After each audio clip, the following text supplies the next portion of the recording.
మీ జీఐఈటీ ఇప్పుడు జీజేయుగా మారింది. 2000కు పైగా ప్లేస్మెంట్స్, ఐపీఎం, కేపీఎంజీ వంటి సంస్థలతో ఇంటిగ్రేటెడ్ కోర్సులు. యూపీఎస్సీ కోచింగ్, అడ్మిషన్లు ఓపెన్. సౌందర్య అందరికీ తెలిసినటువంటి ఇష్టమైనటువంటి యాక్ట్రెస్.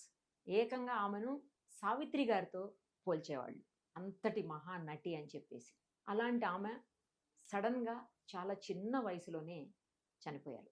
అది కూడా ఒక సభకు వెళ్తూ ప్లేన్ క్రాష్ అయ్యి ఆవిడ చనిపోయారు. ఎంతో భవిష్యత్తు ఉంటుంది, ఇంకెన్నో మంచి మూవీస్ ఆమె నుంచి వస్తాయి, అలాగే మంచి క్యారెక్టర్స్ చేస్తారు అని అందరూ అనుకుంటున్నటువంటి టైంలో సడన్గా ఆవిడ ఇలా చనిపోవటం ఆమె అభిమానుల్ని అలాగే సినీ ప్రపంచాన్ని కూడా కుదిపేసినటువంటి ఘటన.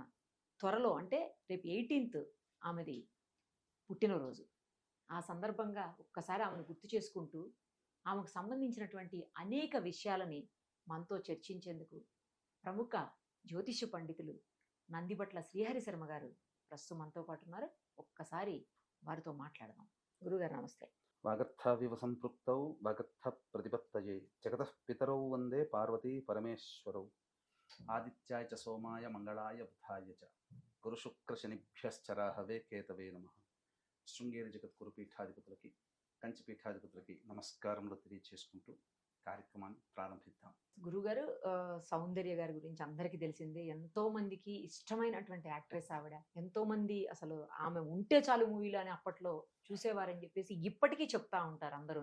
అలాంటి ఆవిడ సడన్ గా ఈ ప్రపంచాన్ని వదిలి వెళ్ళిపోవటం ఆమె అభిమానులకి, అలాగే ఇందాక నేను చెప్పినట్టు సినీ ప్రపంచానికి కూడా ఆశ్చర్యకరమైనటువంటి ఘటన అది. ఆమె బర్త్డే సందర్భంగా ఒక 2 days లో బర్త్డే ఉంది. ఆ సందర్భంగా మీరు ఒకసారి అసలు ఆమె ఎందుకు అలా అల్పాయుష్ అయింది, ఏంటి అసలు ఆవిడ డేట్ ఆఫ్ బర్త్లు కూడా రకరకాలుగా ఉంటుంటాయి, అవన్నీ ఏంటి అసలు అదంతా మొత్తం చెప్పండి గురుగారు. తప్పకుండానమ్మా.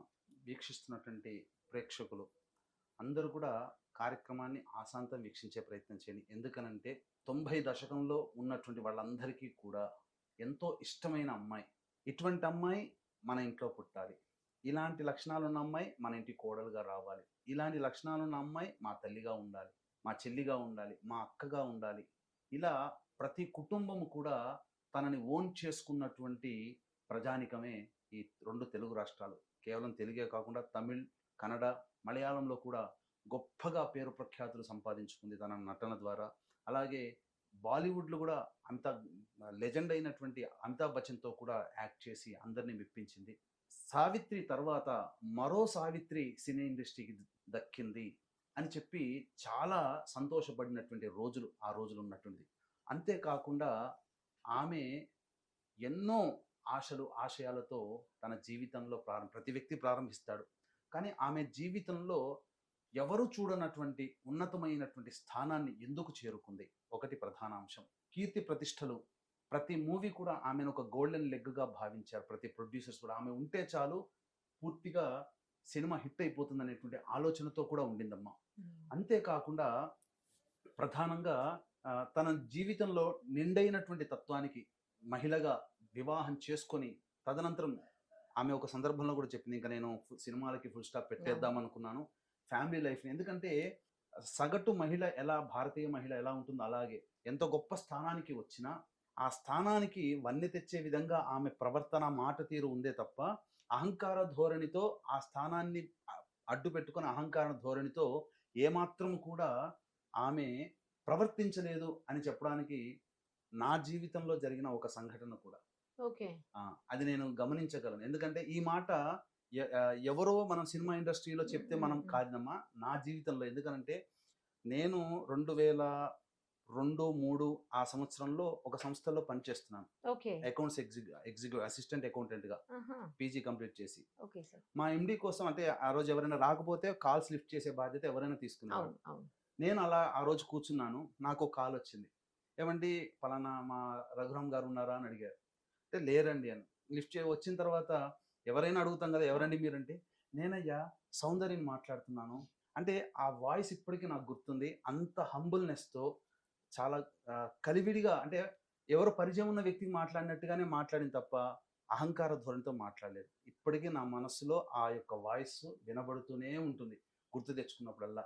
కాబట్టి ఇక ఆలస్యం చేయకుండా ఆ అమ్మాయి జాతకాన్ని, ఎందుకనంటే మనకు వికీపీడియా ద్వారా కావచ్చు, రకరకాలైనటువంటి ప్రసార మాధ్యమాల ద్వారా వస్తున్నటువంటి ఇన్ఫర్మేషన్ కంటే కూడా వ్యక్తిగత కుటుంబ సభ్యులు అందించిన వివరాల ప్రకారము అంచనా అనేటువంటిది వేసుకొని తదనంతరం ఆమె జీవితంలో జరిగిన సంఘటనలకి పూర్తిగా అనుసంధానం చేసుకొని ఆమె జాతకాన్ని నిర్దేశించడం జరిగింది. ఆమె జన్మించినటువంటిది ముఖ్యంగా ఆమె జీవితంలో ఆమె సాధారణంగా చిన్నప్పటి ఫోటోలు చూస్తేనమ్మా ఏమంత క్యూట్గా ఉండదు. మీరు చూసారంటే బబ్లీగా ఇప్పుడు చూస్తున్న సినిమాల్లో చిన్న చిన్న పిల్లలు చూస్తున్నట్టుగా ఉండదు. ఆమె ఫేస్కి సంబంధించి చూసుకుంటే కెమెరా అనేటువంటిది పడగానే చాలా గ్లోరియస్గా ఉంటుంది. అంటే సాధారణంగా బయట ప్రపంచానికి తెలియదు ఏంటంటే కెమెరా ఫేస్ ఉండేటువంటిది విధానం ఒకటి ఉంటుంది, కెమెరాకి సరిగ్గా సరిపోయేది. అలా మామూలుగా బయట అందంగా ఉన్న వాళ్ళు కెమెరాకి సరిగ్గా కొంతమందికి పడకపోవచ్చు, ఎందుకంటే ఫోటోజెనిక్ ఫేస్. ఆ అమ్మాయిది ఫోటోజెనిక్ ఫేస్. ముఖ్యంగా అందగత్తెగా అవ్వడానికి గల కారణాలు లగ్నాధిపతి. ఎవరి జీవితంలోనైనా ఎవరి జాతకంలోనైనా అబ్బాయినా అమ్మాయినా అందంగా ఉన్నారు అని అంటే లగ్నాధిపతితో రవి బుధ శుక్ర గురు సంబంధము ఉంటే ఖచ్చితంగా వారు అందగత్తెలు అందమైన అబ్బాయిలు అవుతారు. ఈ అమ్మాయి జాతకంలో కూడా లగ్నాధిపతి రవి శుక్రులతో కలయిక ఉండడం, ఇది కుటుంబ స్థానంలో స్థితి పొంది ఉండడం. ఇక తరువాత ఇది ఆమె యొక్క జీవితంలో అందగత్తె అని చెప్పడానికి ఒక కారణం. పైగా ఇక గమనించుకున్నట్లయితే ఈ అమ్మాయికి మొదటి నుంచి అసలు వాళ్ళ కుటుంబ సభ్యులు చెప్పిన దాని ప్రకారం ఈ అమ్మాయి సినిమా ఇండస్ట్రీ రావడానికి ఇంట్రెస్ట్ చూపలేదు. బలవంతంగా ఆమె తండ్రి ఎలాగో డైరెక్టర్ కాబట్టి వీలు కుదిరినప్పుడల్లా సినిమా స్టూడియోలకి రికార్డింగ్ స్టూడియోకి వెళ్తుంటే అక్కడ ఎవరో హంసలేఖ అనే డైరెక్టర్ చూశాడు, మా సినిమాలో చేయండి అని చెప్పి తండ్రి గారికి ప్రపోజ్ చేయడము, మా అమ్మాయిని కనుక్కుంటానని చెప్పడం, ఆమె వద్దని చెప్పడం, తర్వాత ఇంటి కుటుంబ సభ్యులు నీకు ఇష్టం ఉంటేనే చెయ్యి అని చెప్పి ఒత్తిడి లేదని చెప్పగా ఆమె జీవితంలో కేవలం ఎండాకాలం సెలవులు, కాలేజ్ అయిపోయిన తర్వాత ఎండాకాలం సెలవులు ఉన్నప్పుడు ఆ ఉన్న సెలవులు 10 రోజుల్లోనే షూట్ పెట్టుకొని చేసుకున్నారు. ఇదంతా రావడానికి గల కారణం ఎందుకంటే తండ్రి వృత్తి మళ్ళీ అమ్మాయి స్వీకరించింది. అదే ఇండస్ట్రీలో వృత్తి డిఫరెంట్ అవ్వచ్చు కానీ ఇండస్ట్రీ ఒకటే. అంటే ఎవరి జాతకంలోనైనా కానీ తండ్రి చేస్తున్నటువంటి వృత్తికి మళ్ళీ కొనసాగింపుగా సంతానం చేస్తున్నారంటే వాళ్ళ జాతకంలో ఒక లక్షణం ఉంటుంది. ఇక్కడ ప్రధానంగా ఈ అమ్మాయి జాతకంలో లగ్నాధిపతి అయినటువంటి వాడు ద్వితీయాధిపతితో సంబంధం ఉండాలి. ఇక్కడ ద్వితీయాధిపతి యొక్క నక్షత్రంలో చంద్రలగ్నం పడింది. ద్వితీయాధిపతి నక్షత్రంలో లగ్నాధిపతి అయినటువంటి చంద్రుడు స్థితి పొంది ఉన్నాడు. లగ్నాధిపతి నక్షత్రంలో ద్వితీయాధిపతి స్థితి పొంది ఉన్నాడు. అంటే లగ్న ద్వితీయాలకు సంబంధం ఏర్పడింది. ఇక్కడ ఈ ఒక్క కారణం చేత ఈ అమ్మాయి తండ్రి ఉన్నటువంటి వృత్తిలోనే కొనసాగింపుగా ఉన్నది అని చెప్పి.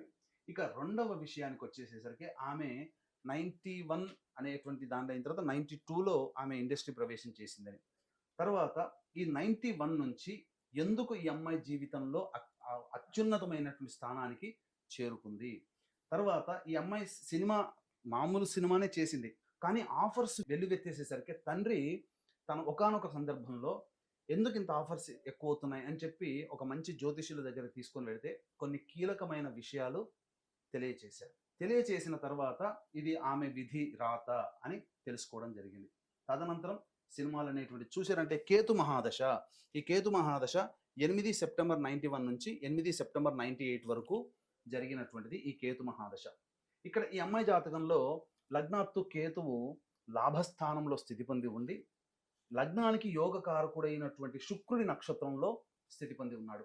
అట్టి ఏ నక్షత్రంలోనైతే కేతు స్థితి పడ్డాడో అట్టి నక్షత్రాధిపతి అయినటువంటి శుక్రుడి నుంచి దశమ కేంద్రంలో, అలాగే లగ్నానికి యోగకారకుడైనటువంటి శుక్రుడి నక్షత్రంలో కేతు స్థితి పొంది ఉండడం, అది లాభస్థానం అవ్వడం, ఇది అత్యంత బలీయమైనటువంటి యోగ దశగా మనకు చెప్పబడింది. అందుకే ఈ కేతు మహాదశ యావత్ సినీ ప్రపంచాన్ని తన గుప్పెట్లో పెట్టుకున్నట్టుగా ఎన్నో సినిమాలు, అంటే ఏ హీరోయిన్కి కూడా సాధ్యం కానటువంటి ఒక 10-12 సంవత్సరాల్లోనే దాదాపు 110 సినిమాలకు పైగా చేయడానికి గల కారణం ఈ కేతు మహాదశ అంత అద్భుతంగా రాణించడం.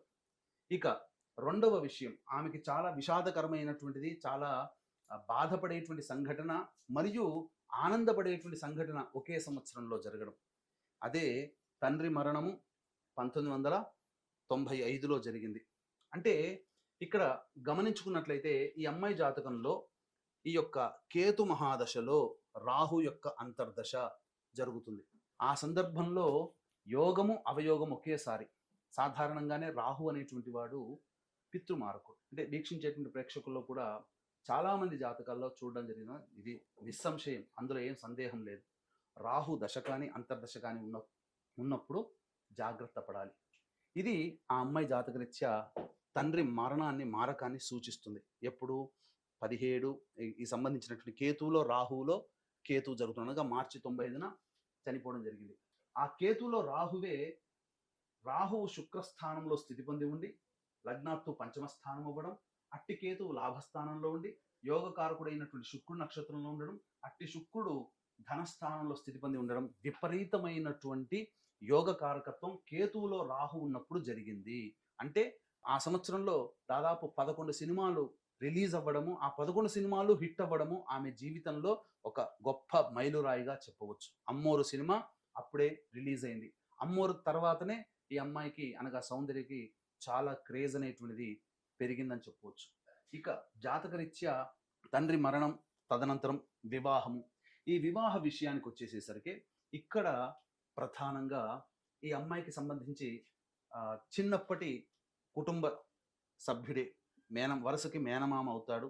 అలాగే అందరూ ఒకరినొకరు కుటుంబ సభ్యుల ఆజ్ఞ మేరకు, నిజంగా ఇక్కడ గమనించాల్సింది ఆ స్థాయిలో ఉండి నా ఇష్టం ఉన్న వ్యక్తిని పెళ్లి చేసుకుంటాను అని చెప్పి అనవచ్చు. కానీ ఈ అమ్మాయి తల్లి కోరిక మేరకు తనకు మేనమామ వరుస అయినటువంటి రఘు అనేటువంటి అబ్బాయితో వివాహం జరిగింది. కాకపోతే ఇక్కడ గమనించాల్సినటువంటి అంశం ఏంటంటే ప్రధానంగా ఈ వివాహం అనేటువంటిది 27 ఏప్రిల్ 2003 అనేటువంటిది ఆ సంవత్సరంలో జరిగింది. 27 ఏప్రిల్ 2003 అమ్మ.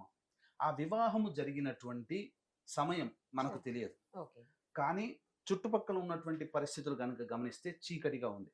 అంటే సాయంత్రం 7 గంటల నుంచి రాత్రి 11-12 గంటల మధ్య కాలంలో జరిగి ఉండవచ్చు. అప్పటి నుంచి చూసుకుంటే తులాలగ్నం నుంచి మొదలుకొని మకర లగ్నం వరకు ఉంటుంది.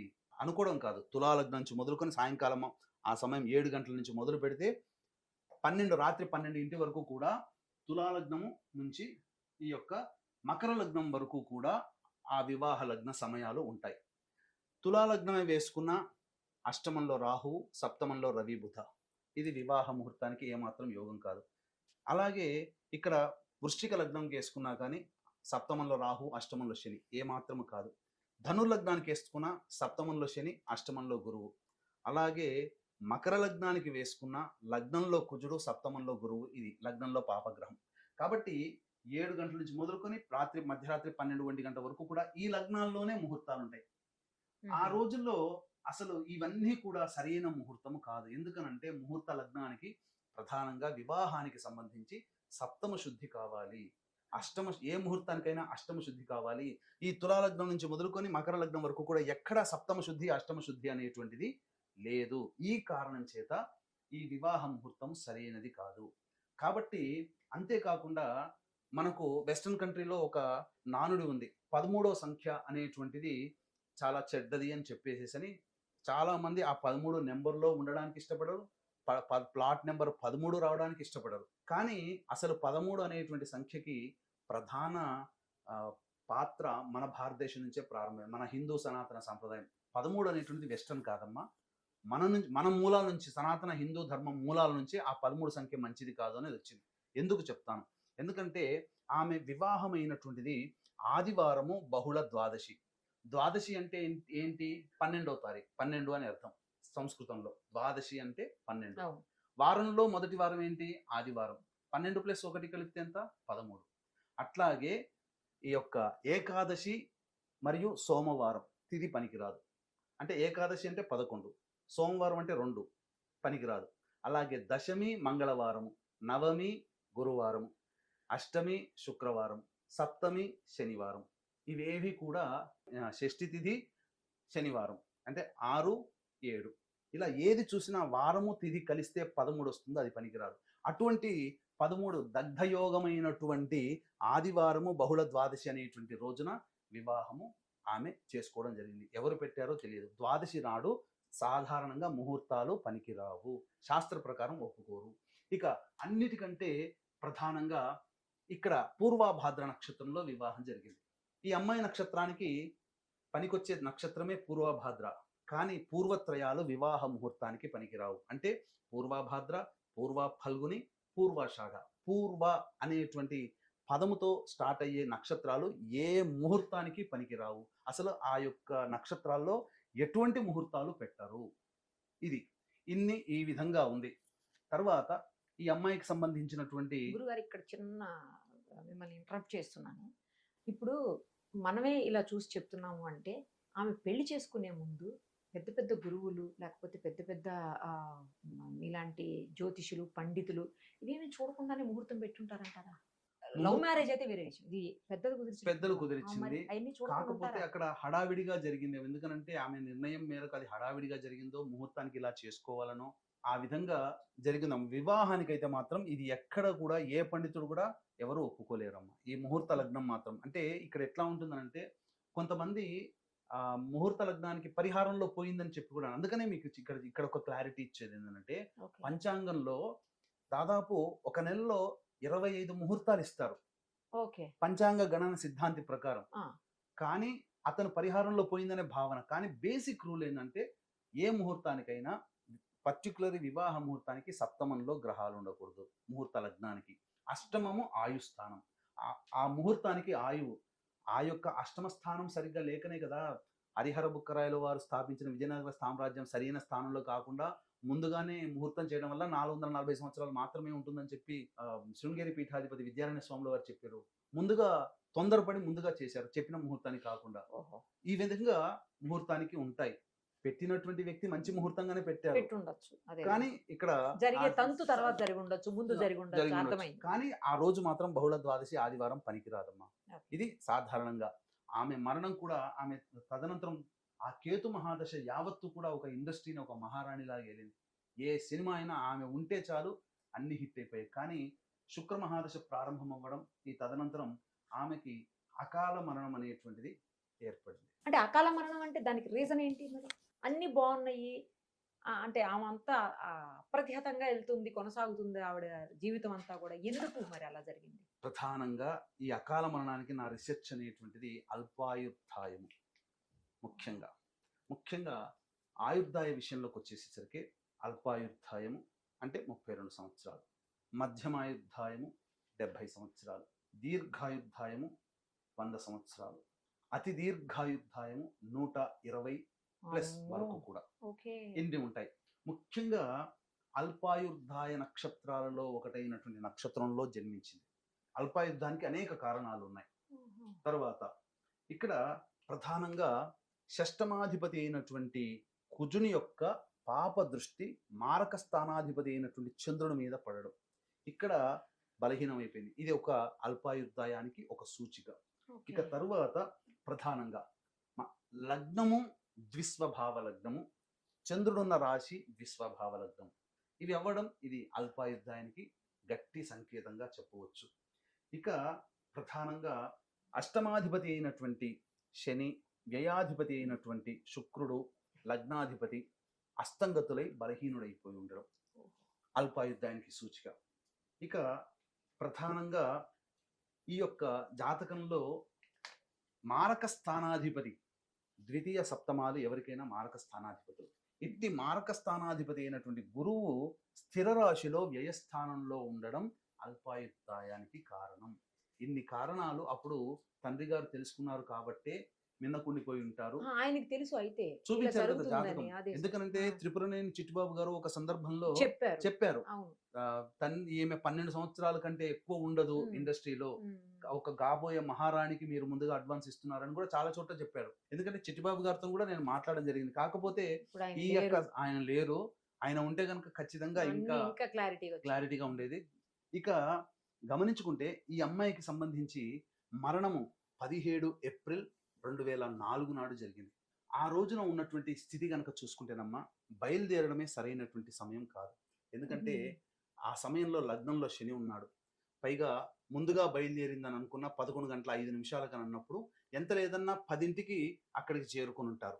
మన అంచనా ప్రకారం చేసుకుంటే ఎయిర్పోర్ట్కి 10-10:30కి చేరుకుని ఉంటారు. ఇంటి నుంచి బయలుదేరడం అనేటువంటిది ఆమె పుట్టిన ప్రదేశం బెంగళూరు నుంచి అక్కడికి రావడానికి అన్నప్పుడు 10ంటికి అని అన్నప్పుడు ఖచ్చితంగా సూర్యోదయం అవ్వగానే బయలుదేరుంటారు. అంటే ఏప్రిల్ నెలలో మనకు సూర్యోదయం దారభ్యత దుర్ముహూర్తం శనివారం రోజున 7:54 వరకు ఉంటుంది. దుర్ముహూర్త సమయంలో గనక బయలుదేరి ఉండవచ్చు. అందుకనే చాలా చోట్ల శనివారం నాడు ఎక్కువగా ప్రయాణాల్లో ఈ సంబంధించినటువంటి ఇబ్బందులు కలుగుతూ ఉంటుంటాయి. అందుకనే మీరు గమనించుకున్నట్లయితే ఈ అమ్మాయికి సంబంధించి శుక్రమహాదశ 98లో ప్రారంభమైంది. శుక్రుల్లో చంద్రుడు రాగానే మారక స్థానాధిపతి రాగానే సంబంధించి ఈ అమ్మాయికి ఆ చంద్రుడు సంబంధించి లగ్నాధిపతి నక్షత్రంలో పడడం, ఏరీ సైన్ అవ్వడం, చంద్రలగ్నాధిపతి మారక స్థానాధిపతి చంద్రలగ్నాధిపతి ఏరీ సైన్లో ఉండడం, ఈ కారణం చేత అగ్ని ప్రమాదము ఏర్లో జరిగింది. ఇది ఈ అమ్మాయి జాతకరీత్యా. ఇన్ని రకాలుగా ఈ అమ్మాయికి అల్పాయుర్దాయము, చనిపోయినది దగ్గర 28 సంవత్సరాల వయసులో చనిపోయింది ఈ అమ్మాయి. 28-30 ఆ 28 సంవత్సరాల్లోనే ఆ అమ్మాయి చనిపోవడం అనేటువంటి కడు విషాదాంతము. కాబట్టి ఈ యొక్క అమ్మాయి జాతకరీత్యా అల్పాయుర్దాయము అనేటువంటిది విపరీతముగా యోగాన్ని ఇచ్చినటువంటి కేతు మహాదశ, శుక్రుని దశ సంపూర్ణంగా చూడలేకపోవడం, శుక్రుడు బలహీనుడు అవ్వడము, ఇట్టి శుక్రుడు ప్రధానంగా లగ్నాధిపతి యొక్క నక్షత్రంలో స్థితి పొంది ఉండడం, లగ్నాధిపతి దుర్బలుడు అవ్వడం, ఈ కారణం చేత శుక్ర మహాదశ రాగానే సంబంధించి ఇంకా చూసుకుంటే లగ్నాతో ఆరూఢ లగ్నము ఇక్కడ ప్రధానంగా ఈ సంబంధించినటువంటి ఈ యొక్క కేతు మహాదశ అనగా లగ్నాధిపతి ఇక్కడ నుంచి చూసుకుంటే ఆరూఢ లగ్నం సింహమైందమ్మా. ఆరూఢ లగ్నానికి వ్యయ స్థానంలో జన్మించిన లగ్నానికి తృతీయ అష్టమ వ్యయాధిపతులు ఉండడం, లగ్నాధిపతి దుర్బలుడు అవడం, ఇది కూడా ఈ అమ్మాయికి అల్పాయుర్దాయానికి సూచన. అంటే ఏ రకంగా చూసినా అల్పాయుర్దాయానికి సంబంధించి ఏ రకమైనటువంటి లక్షణాలు ఉండాలో అటువంటి లక్షణాల్లో ఎక్కువ సూచనలు ఈమెకి మ్యాచ్ అయ్యాయి. అంటే గురువు గారు పేరు మార్చారు కదా, అది ఏమన్నా ఇబ్బంది అవుతుందా? అట్లేం ఉండదా పేరును ఇప్పుడు మనం వాడతాం ఇదేనమ్మా. చాలా మందికి ఉండేటువంటి సందర్భం అంటే ఈ సమయంలో చాలా మందికి ఒక క్లారిటీ కూడా రావాలి. ఏంటంటే పెళ్లికి ముందు పేరు మారుస్తూ ఉంటారు. అవును, అందుకే అడిగాను. చాలా మంది మారుస్తారు. మీరు ఫోన్ వాడుతున్నాను, ఆ కేస్ కి నేను ఐఫోన్ కేసు వేసాను అనుకోండి, అది ఐఫోన్ అయిపోతుందా? అవ్వదుగా. అట్లాగే జన్మించిన లగ్నము ఒకటి సమయానికి ఒక నిశ్చయం అయి ఉంటుంది. పేరు మార్చినంత మాత్రాన ఆమెకి మళ్ళీ ఆమె జీవితం అంతా కొత్తగా మారిపోదు కదా. అది కూడా ఇలాగే. అంటే కొంతమంది అన్నారు అప్పట్లో పేరు మార్చారు, అది సరిగ్గా పెట్టలేదంట, అందుకే జరిగిందంట.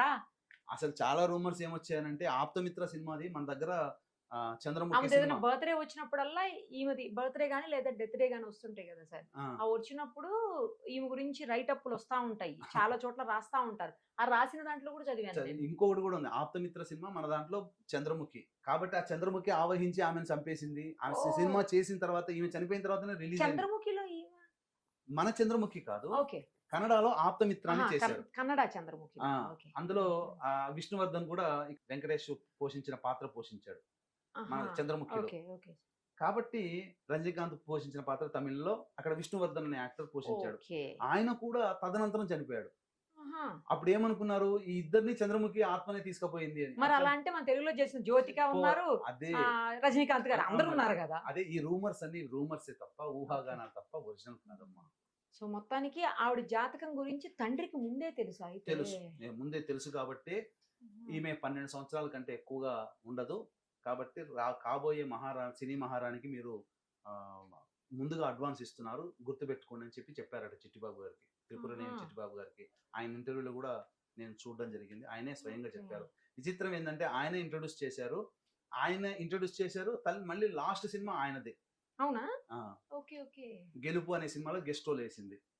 తర్వాత ఈ సంబంధించినటువంటిది ఆమె రాజకీయ రంగంలో రావడం. అన్నిటికంటే ప్రధానంగా ఇక్కడ వీక్షించేటువంటి మన సుమన్ టీవీ ప్రేక్షకులు ఒక్కటి చెప్పాలి, జాతకంలో పంచశాప ప్రభావాలు అనేటువంటిది ఉన్నప్పుడు అది మరణం ఎల్లప్పుడూ కూడా దుర్మరణమే ఉంటుంది. పంచశాప ప్రభావాలు అనగానమ్మా స్త్రీ శాపము, గురు శాపము, దైవ శాపము, సర్పశాపము, పితృశాపము. వీరితో పాటు వీరి అన్నయ్య కూడా చనిపోయారు, అమర్నాథ్. ఆ అమర్నాథ్ గారి జాతకం కూడా నేను చూశాను. ఇద్దరు ఒకేసారి చనిపోయారు. వారిది కూడా చనిపోయినటువంటి సమయం ఒకే రోజు. ఆయన జాతకం జన్మించిన సమయాన్ని బట్టి కూడా చూస్తే ఆయన జాతకంలో కూడా ఈ పంచశాప ప్రభావాన్ని సూచించే స్థితి ఉంది. ఈ అమ్మాయి జాతకంలో అలాగే ఉంది. అందుకనే చాలా చెప్తుంటాను, ఈ పంచశాప ప్రభావం అనేటువంటిది ఆషామాషిది కాదు. అందున ఈ పితృశాపాలు కానీ, స్త్రీ శాపాలు కానీ, గురు శాపాలు కానీ, దైవ శాపాలు కానీ, సర్ప శాపాలు కానీ, ఇవేవి ఆషామాషివి కాదు. ఇవి ఏందంటే మనం అలా వదిలిపెట్టుకున్నామా, ఏమి పరిహారం చేసుకోలేదు, అది మారుబలిని కోరుకుంటుంది. ఆహా. ఖచ్చితంగా మరి వాటికి రెమెడీ ఎలా? అందుకనేనమ్మా దీనికి రెమెడీకి వచ్చేసేసరికి చాలా మంది గూగుల్‌లో వెతుక్కొని పోతున్నారు. చాలా తప్పు చేస్తున్నారు. ఎక్కడెక్కడో చేయిస్తున్నారు. ముక్కు మొహం తెలవని వాళ్ళకి డైరెక్ట్‌గా పోతారు. అందుకని దీన్ని దృష్టిలో పెట్టుకొని దగ్గరగా ఉండి ఈ 2013 నుంచి ఈ యొక్క పంచశాప ప్రభావాల వల్ల ఇబ్బందులు పడుతున్నారు అని 2013 నుంచి మన పీఠం ఆధ్వర్యంలో ప్రతి ఓహో. నెల ఈ కార్యక్రమాలు చేస్తున్నాం. కానీ చాలా మంది తెలియక మోసపోవడం ఏందంటే ఎక్కడ చేస్తున్నారని గూగుల్‌లో వెతుక్కొని పోతున్నారు.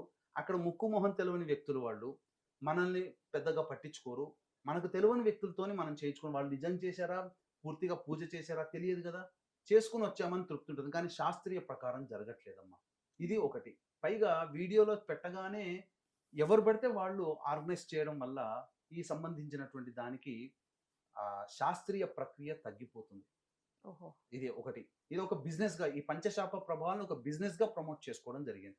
కానీ శాస్త్రీయంగా కాదు. అందుకనే మనం ఇది ప్రతి ఒక్కరికి ఉండదు కదా గురువుగారు? చాలా కొంతమందికి. మందికి ఉంటుంది. 100లో 95% మందికి పంచశాప ఆహా. ప్రభావాలు ఉంటాయి. ఓకే. ఈ పంచశాప ప్రభావాలే ఈ ఇద్దరివి కూడా ఈ కాంబినేషన్ ఏదైతే ఓ. పంచశాప ప్రభావాలకి సూచించే కాంబినేషన్ ఈమె జాతకంలో ఉంది. అలా అన్న జాతకం. వాళ్ళ అన్నయ్య జాతకంలో కూడా ఉంది. అది చెప్పవచ్చు.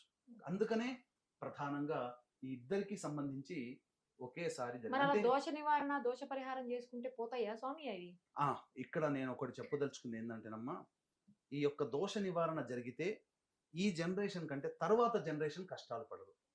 అంటే ఈ పంచశాప ప్రభావం ఉన్నప్పుడు ఏంటంటే ఎన్ని పనులు చేసినా ఎంత ప్రయత్నించినా సక్సెస్ కాలేకపోవడం, సంతానం కలగకపోవడం, వివాహాలు కాకపోవడం, దాంపత్యాలు బాగుండకపోవడం, ఎప్పుడు అనారోగ్యంతో ఉంటుండడం, ఈ అన్ని నోటి దాకా వచ్చి వెనక్కి వెళ్ళిపోతూ ఉండడం. ఓకే. ఓకే. ఒకటా రెండా ఇప్పుడు చాలా మంది ఈ పంచశాప ప్రభావం ఉండడం వల్ల ఇప్పుడు ఈ కుటుంబంలో ఇంటర్ కాస్ట్ ఇంటర్ రిలీజియన్ మ్యారేజ్లు ఎక్కువవుతున్నాయి. ఇది దీనివల్ల ఇది తెలుసుకోరు. ఎన్నో ఏ పూజ చేసినా ముఖ్యంగా చెప్పాలంటే ఈ పంచశాప ప్రభావాలు ఉన్న జాతకాల్లో ఎన్ని పూజలు చేసినా అవన్నీ మన ఇంటి గుమ్మం దగ్గరనే ఉండిపోతాయి. ఇంట్లో తిష్ట వేసిన ఈ పంచశాప దోషము తొలగిపోతే మనం చేసిన పూజల ఫలితం అంతా కూడా మనకు అందుబాటులోకి వస్తుంది. పూజలు చేసిన ఫలితం ఎక్కడికి పోదు ఉంటుంది. అందుకనే చాలా మందికి జరిగేటువంటి గొప్ప మంచి ఏంటంటే ఈ పంచశాప ప్రభావం జరిగిన తర్వాత చాలా మంది కుటుంబాల్లో ఎన్నో మిరాకిల్స్, మంచి మంచి సంఘటనలు, వాళ్ళ సంకల్పాలు నెరవేరడం. ఇప్పుడు ఆస్తికి సంబంధించి రిజిస్ట్రేషన్స్ కాకుండా కూడా ఇబ్బంది పడుతూ ఉంటుంటారు. అటువంటివన్నీ జరిగిన తర్వాత చేసిన వాళ్ళు కూడా రిజిస్ట్రేషన్ జరిగి సంతోషంగా ఉన్న వాళ్ళు కూడా మాకు చెప్తూ ఉంటుంటారు. ఎందుకంటే మేము చేయిస్తుంటాం ఇటువంటివి. కాబట్టి ఇద్దరి జాతకంలో అలాంటిది ఉన్నప్పుడు దుర్మరణాలు జరుగుతాయి. మీకు ఇంకొకటి ఏంటనంటే మీరు బాగా అంటే ఈ న్యూస్ దాంట్లో ఎక్కువగా ఉంటారు కదమ్మా. అవును సార్. ఇలా దుర్మరణం పాలైన వాళ్ళని ఇంటికి వెళ్ళి మీరు పలకరించి సంబంధించి వాళ్ళ యొక్క కండోలెన్స్ మీరు తెలుపుతుంటుంటారు. అటువంటి వాళ్ళ ఇంటికి ఇట్లా దుర్మరణం పాలైన వాళ్ళకి అడగండి, ఇలా దుర్మరణం అయింది కదా, మీ కుటుంబంలో ఇంకేదన్నా ఇంతకుముందు జరిగినాయి అంటే అన్ని ఖచ్చితంగా జరిగినాయి. ఓకే. అంటే ఒక దుర్మరణం మారుబలిని కోరుకుంటుంది. ఆహా. కాబట్టి ఈ విధంగా జరుగుతుంది. పైగా వాళ్ళ నాన్నగారు కూడా అల్పాయుధాయనే, బిలో 60లోనే చనిపోయారు. 60 ఏళ్ల లోపల కుటుంబ సభ్యులు ఎలాగైనా చనిపోయినా అల్పాయుధాయనే. కాబట్టి ఇన్ని దోషములు ఉండడం, కానీ ఈ ఒక్క కేతువే ఈ అమ్మాయి మొత్తాన్ని జాతకాన్నంతా. అందుకనే వాళ్ళ నాన్న నమ్మకపోయినా ఎందుకు ఇన్ని ఆఫర్లు వస్తున్నాయి, వెతుక్కుంటూ మా ఇంటికి ఎందుకు వస్తున్నారు, చిన్న ఇంటికైనా కానీ వచ్చి మేము బుక్ మాకు సినిమాలో కావాలని అడిగేసరికి అప్పుడు చూపించడం జరిగింది. అప్పుడు ఆయన తెలుసుకున్న విషయం. కాబట్టి 12 సంవత్సరాలే ఉంటుందని చెప్పడం, ఇదంతా కూడా జరిగింది. థ్యాంక్ యూ గురుగారు. Thank you so much. సర్వం శ్రీ ఉమామహేశ్వర పరబ్రహ్మార్పణమస్తు.